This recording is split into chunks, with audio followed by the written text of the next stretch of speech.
Assalamu alaikum, урматтуу окуучулар. Биздин бүгүнкү сабагыбыз 10-класстар үчүн акаид сабагы.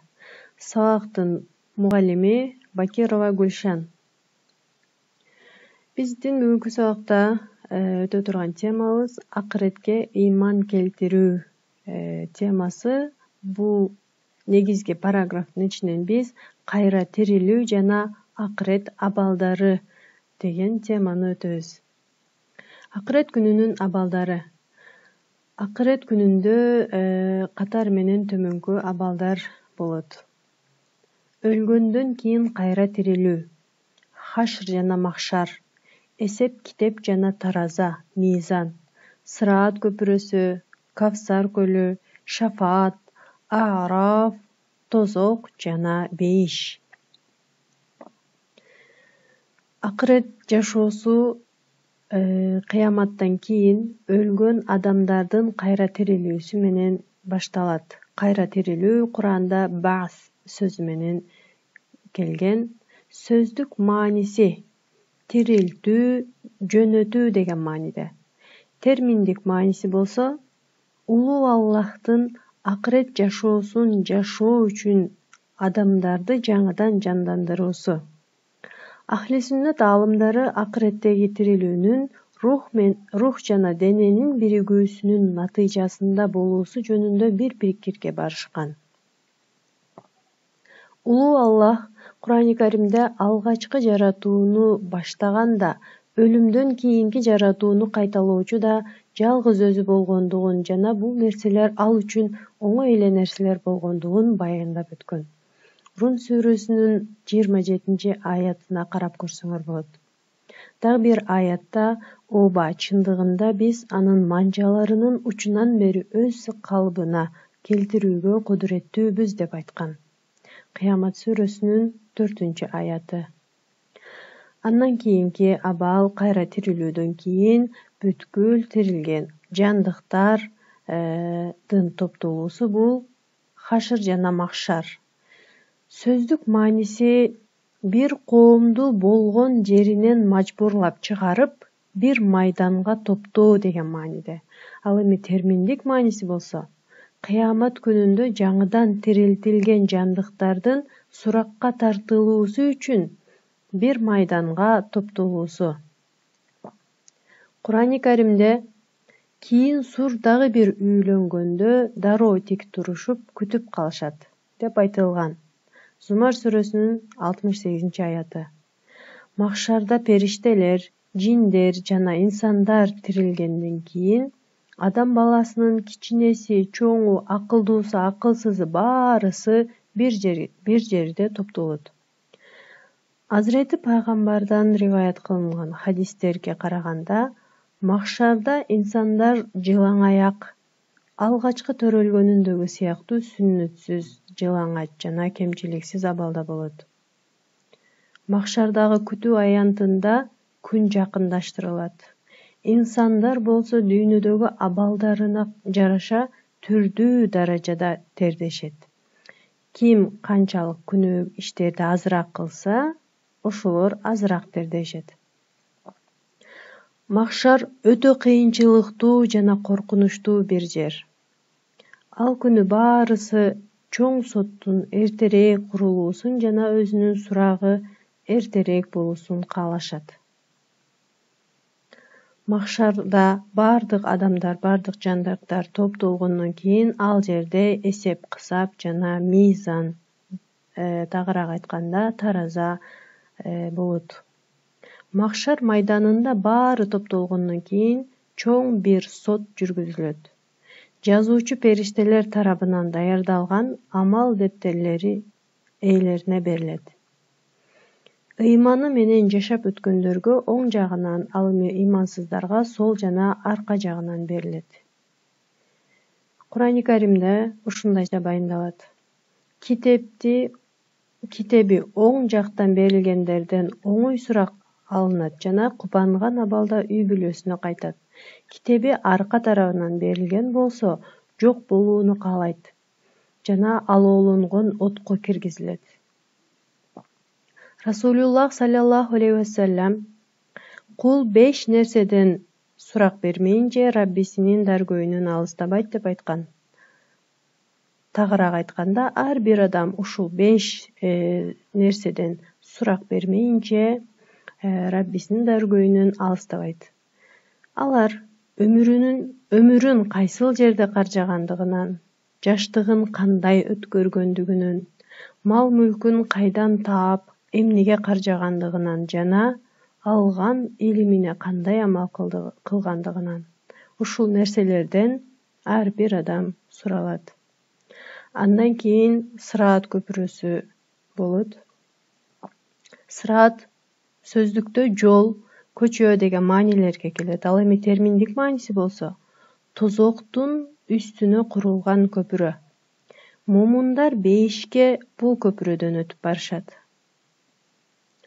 Сыраат жөнүндө риваят кылынган хадистерде Азирети пайгамбар саллаллаху алейхи вассалам сыраатты тозок үстүнө курулуусун, ал жерден эң алгач өтүүчүлөр өзү жана үммөтү боло тургандыгын, ал күнү бир гана пайгамбарлардын сүйлөй тургандыгын жана ал күнү бардык дуалар Аллахым куткара көр абалында болгондугу айтылган. Сыраат көпүрөсүнүн чыныгы өзгөчөлүгүн бир гана Аллах билет. Бирок риваяттарда кылдан ичке, кылычтан курч болгондугу айтылат. Андан кийин Кавсар көлү. Кавсар көлү бул бейиштеги бир көл, пайгамбарыбызга таандык болгон бир көл. Кур'ани Каримде Кавсар сүрөсүндө мындайча баяндалат. Аузу биллахи минеш-шайтанир ражим. Инна а'тайнакал каусар. Эй Мухаммад, албетте биз сага Кавсарды бердик деп буйрулган. Бул аяттагы Кавсар сөзүнүн Кавсар көлү жана бейиштеги бир көл болгону кабыл кылынат. Кавсар жөнүндө Азирети пайгамбардан риваят кылынган хадистердин биринин ачыктамасында төмөндөгүчө баяндалган. Менин абузумдун Кавсардын бир бурчу 1 айлык жолдун узундугу менен барабар. Суусу сүттөн да ак, жыты жыпардан да жыттуу, чөйчөктөрү болсо жылдыздардан да көп. Андан бир жолу ичкен суусабайт. Андан кийин шапаат. Бул пайгамбарыбыздын шапааты боюнча көп эле угуп жүрөбүз. Шапаат деген сөздүк мааниси бирөөгө ортомчу болуп, ишин бүтүрүү деген мааниде. Ал эми терминологиялык мааниси болсо, акыретте Аллахтын уруксаты болгондор, Аллахтын уруксаты менен өзүнөн башка күнөөсү болгон мусулмандардын күнөөсүнүн кечирилүүсүн, же болбосо күнөөсү болбогондорду Аллах даргөйүндөгү даражасын көтөрүү үчүн Аллахтан сурануусу, каалоосу. Пайгамбарыбыз саллаллаху алейхи вассалам буйрган. Чоң күнөө кылган үммөтүмдү да шапаат кылам.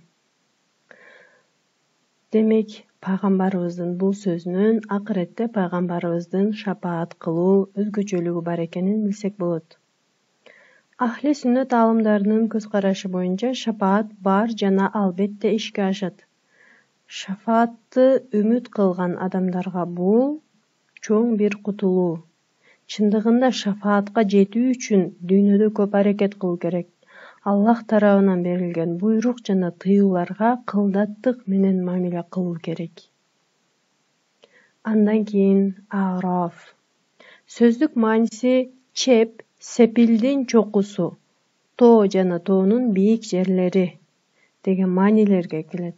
Ал эми терминдик мааниси болсо, жакшы жана жамал амалдары бирдей даражада болуп калгандар бир канча убакыт ушул жерде калышкандан кийин бейишке киришет. Тагыраак айтканда, жакшы амалдары көп болгондор бейишке, ал эми күнөөсү көптөр тозокко бөлүнгөндөн кийин жакшы жана жаман абалдары бирдей болуп калган адамдар Арафта калышат.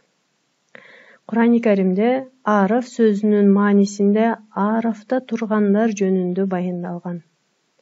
Араф сүрөсүнүн 44-51 аяттарын окуп көрсөңөр болот, урматтуу окуучулар. Андан кийин акырында адамдар бейиш жана тозокко бейишке татыктуулар бейишке, тозокко татыктуулар тозокко бөлүнүшөт. Тозок бул Кур'ани Каримде көбүнчө жаханнам деген сөз менен келет жана башка аттар менен дагы келет. Капыр, мунафык жана мушриктердин түбөлүк калуучу жери, ал эми кээ бир күнөөкөр адамдардын болсо күнөөсү күйүп тазаланганга чейин калуучу жери бул тозок. Тозок менен байланыштуу аяттарда инсандардын дүйнөдө кылган күнөөлөрүнө жараша тарта турган азап абалдары бар. Кур'ани Каримде тозок жөнүндө көптөгөн аяттар бар. Азап көбүнчө от жана кайнак суу менен болот.